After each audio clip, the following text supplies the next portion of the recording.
Assalamualaikum warahmatullahi wabarakatuh. Banyak sekali pertanyaan jamaah, Ustadz kasih kami channel untuk kajian anak-anak muda. Di antara anak muda berasal dari Aceh, luar biasa, channelnya Maulizul Akbar Nak. Tonton, subscribe, like, share, komen. Assalamualaikum warahmatullahi wabarakatuh.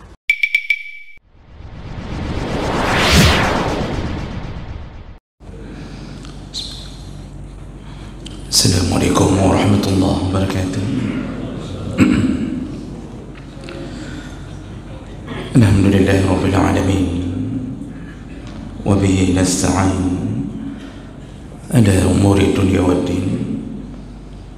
Asyhadu an la ilaha illallah wahdahu la syarika lah, wa asyhadu anna Muhammadan abduhu wa rasuluhul karim. Allahumma salli wa sallim ala nabiyyina al-Mustafa Muhammadin wa ala alihi wa ashabihi ajma'in. Amma ba'd. Rabbi shrah li sadri wa yassir li amri wa hlul 'uqdatan min lisani yafqahu qawli.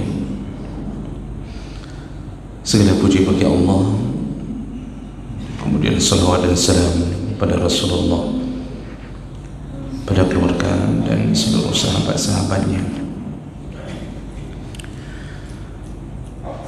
Bapak Ibu jemaah salat subuh yang Allah muliakan insyaAllah, di pertemuan kita sebelumnya kita membahas di antara tanda kiamat yang dikabarkan oleh Nabi SAW, yaitu merebaknya orang-orang yang membuka auratnya atau dia berpakaian tetapi melekat pada tubuhnya, yaitu berpakaian ketat. Dan ini telah dikabarkan Nabi di saat Nabi hidup. Bahkan pelacur pun itu tidak berani menampakkan aurat atau tidak berpakaian ketat, tapi mereka diketahui bahawa mereka pelacur. Hari ini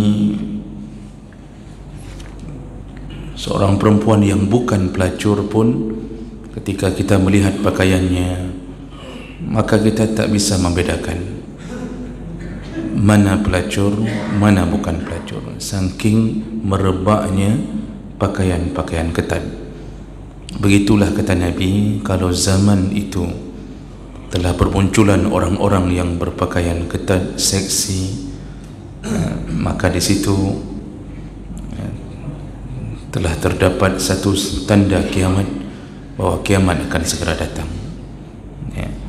Dan kita telah melihat hari ini kanan kiri kita, Masya Allah, keadaan benar-benar terjadi seperti apa yang Nabi sebutkan.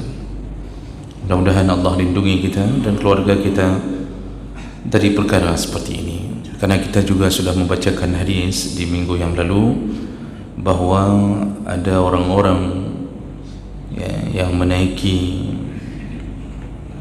kuda-kuda mereka dengan kamar-kamar di atasnya. Nah, ini menunjukkan kehidupan seseorang menunggang keledai atau menunggang kuda, tapi ada kamar-kamar di atasnya. Maksudnya dia bisa tidur di dalamnya, dan mereka pergi dari rumah mereka menuju ke masjid, namun bersama mereka ada perempuan-perempuan yang berpakaian ketat. Ini benar-benar isyarat yang sangat detail dikabarkan oleh Nabi, bahawa nanti bermunculan orang-orang yang menunggang kuda, tapi di atas kudanya ada ruangan-ruangan atau ada kamar-kamar. Para ulama mengatakan yaitu kenderaan akan menjadi tempat seperti ruangan kamar, bisa dijadikan untuk tidur. Dan itu adalah mobil yang kita miliki hari ini. Bayangkan detailnya Nabi menggambarkan suasana proses menuju kiamat. Mereka menuju ke masjid, tapi sayangnya bersama mereka istri mereka, anak mereka berpakaian ketat.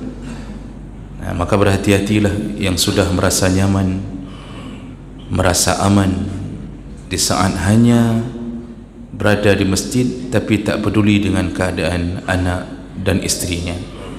Kita boleh salat 5 waktu, tapi hati-hati di pengadilan Allah di saat kita ternyata diseret ke dalam neraka karena kesaksian dari istri dan anak-anak kita yang kita biarkan melakukan maksiat dengan mengizinkan mereka berpakaian seksi.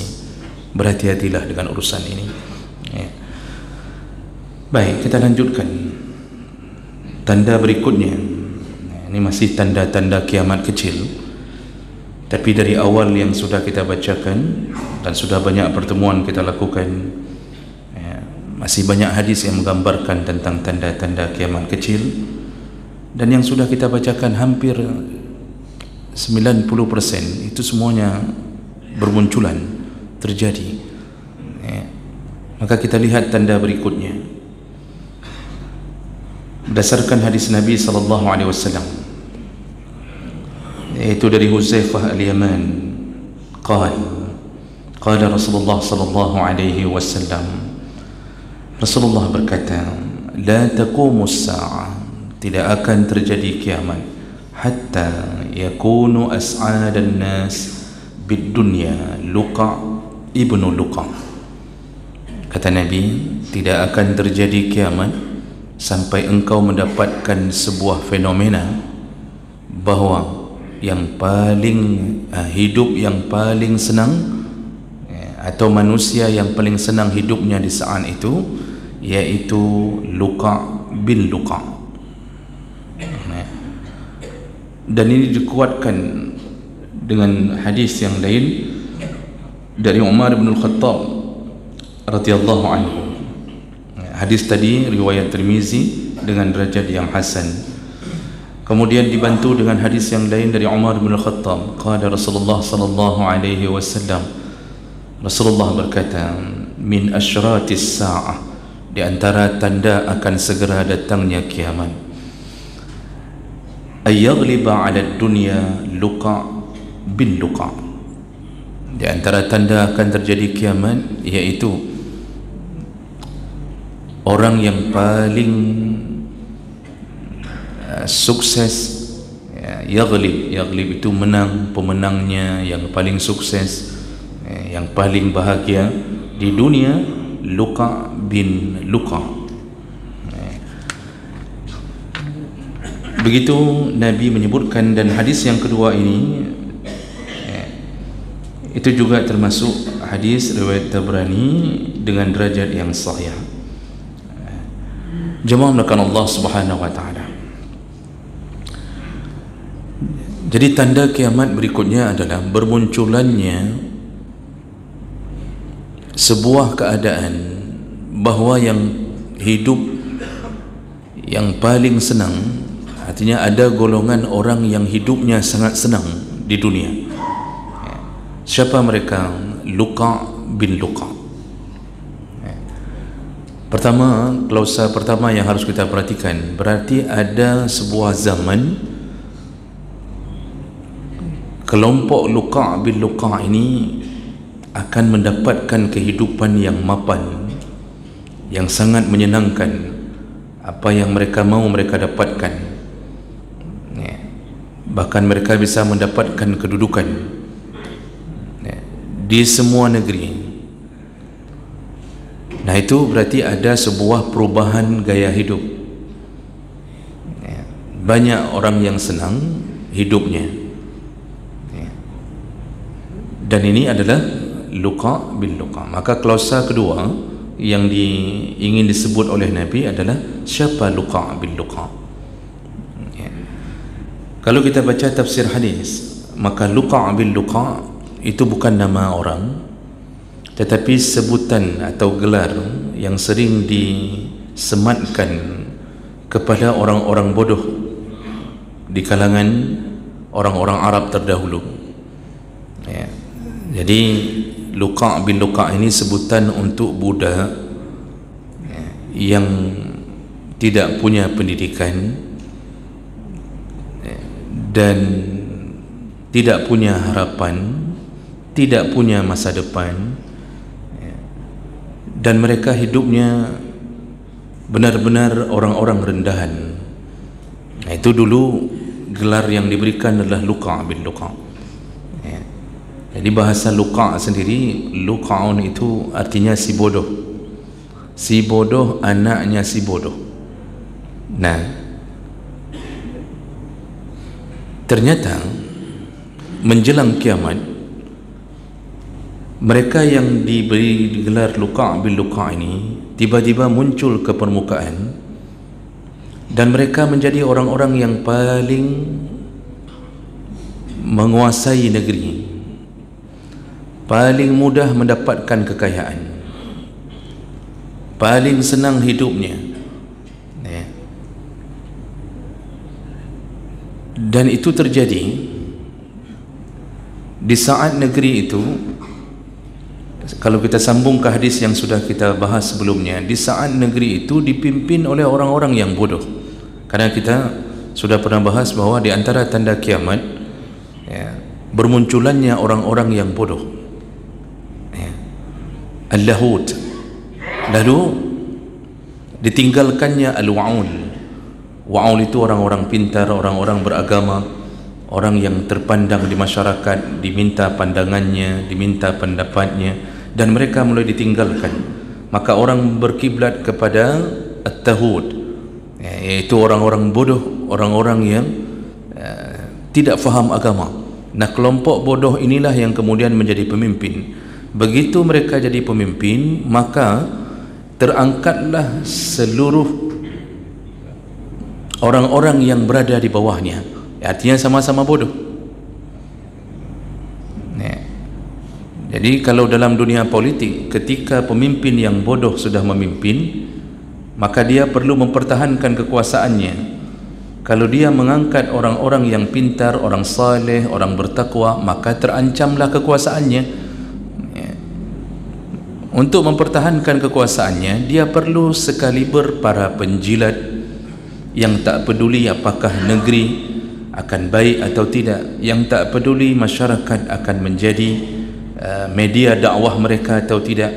Yang mereka pedulikan cuma kehidupan yang menyenangkan, yang di bawah menjilat ke atas, yang di atas mempertahankan kekuasaan dengan mempertahankan para penjilat. Nah, siapakah para penjilat-penjilat ini? Mereka lah orang-orang yang disebut Luqa' bin Luqa'. Mereka dulunya tak terpandang, mereka dulunya tak punya kekuasaan apapun, tapi kemudian mereka menjadi orang-orang kaya. Ini perubahan yang terjadi pada dunia, kata Nabi SAW.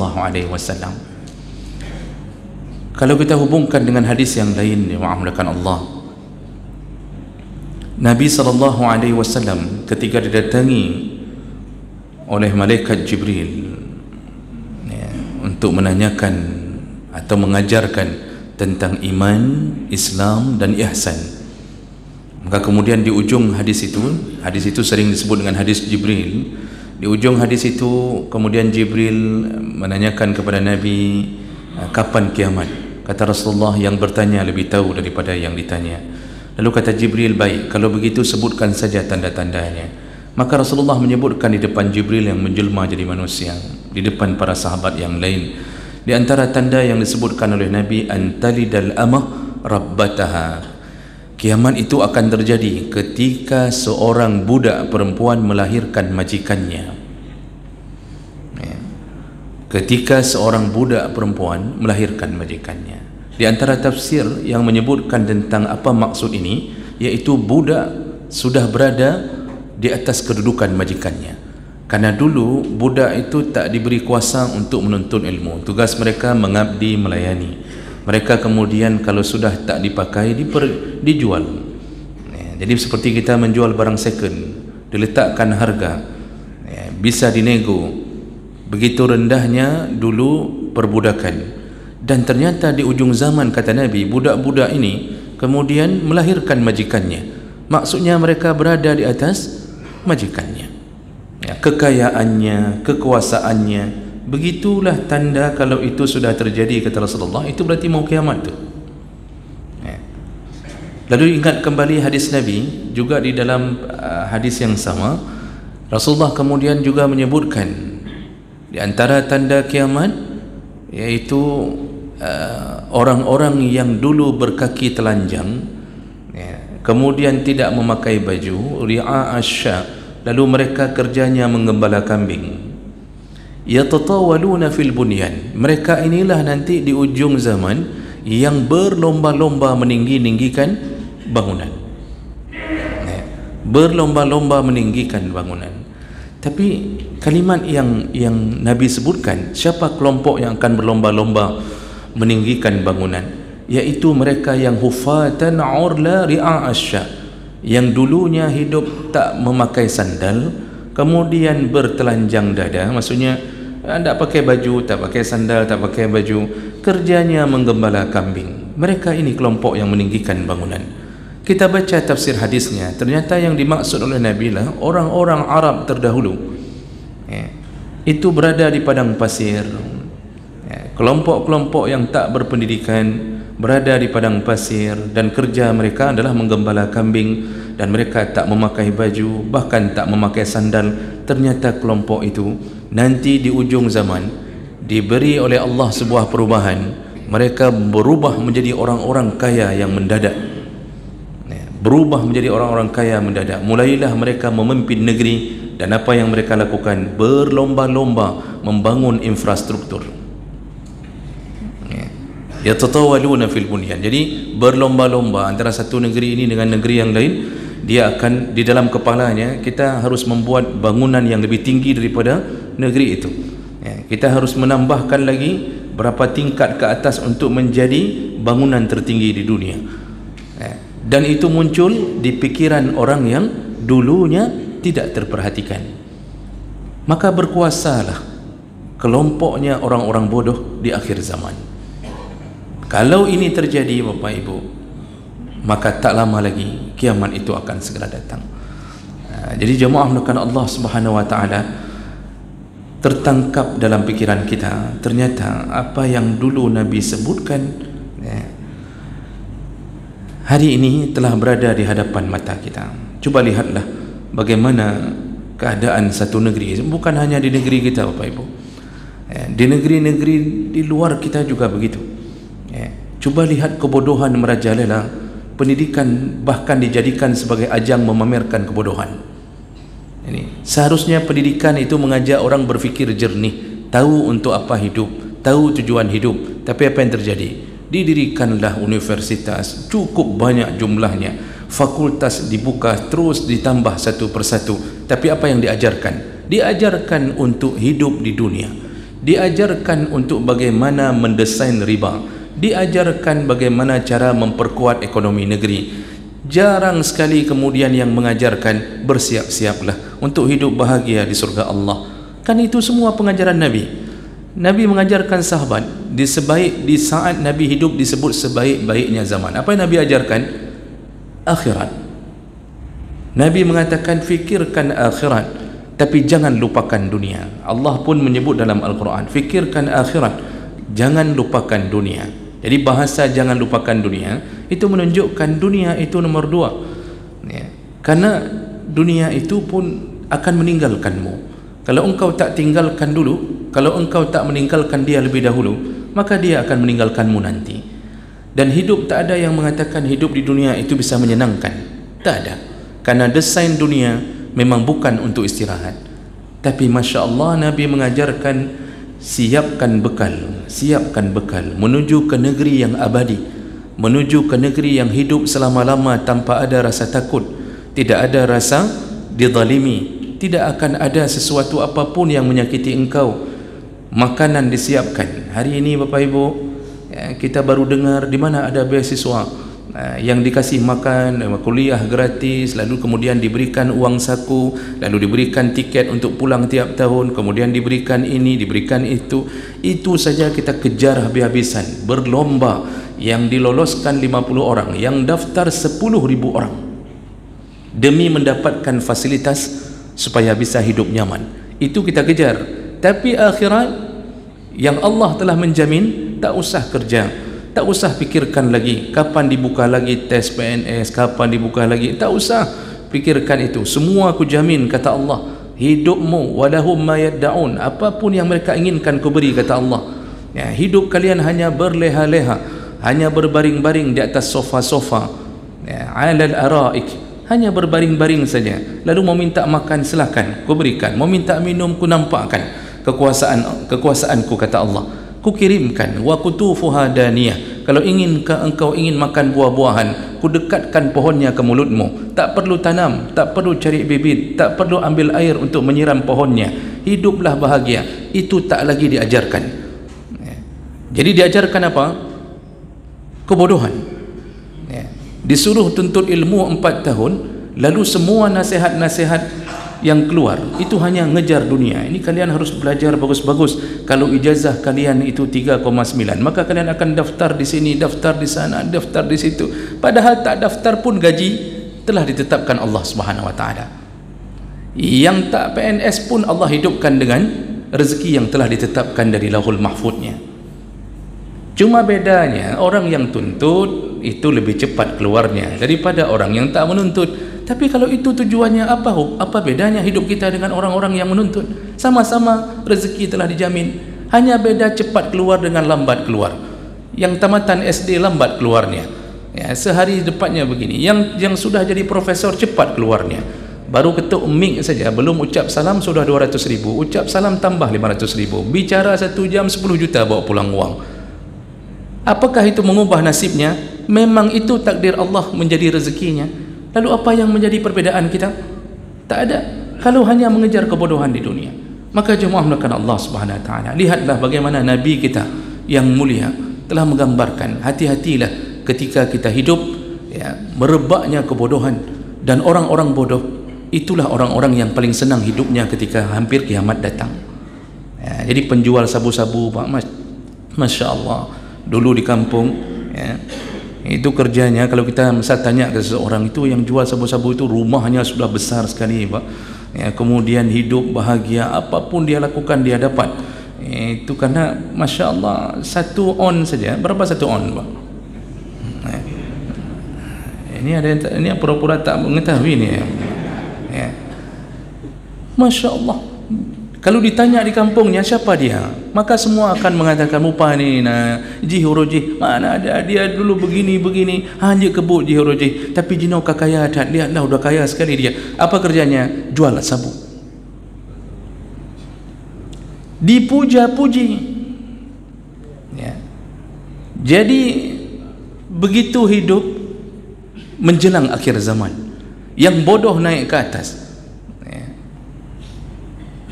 Ini perkara ini, Pak, perlu kita tak mampu mencegahnya, karena Nabi ketika mengatakan wajib terjadi, pasti wajib terjadi. Kita tak bisa cegah itu.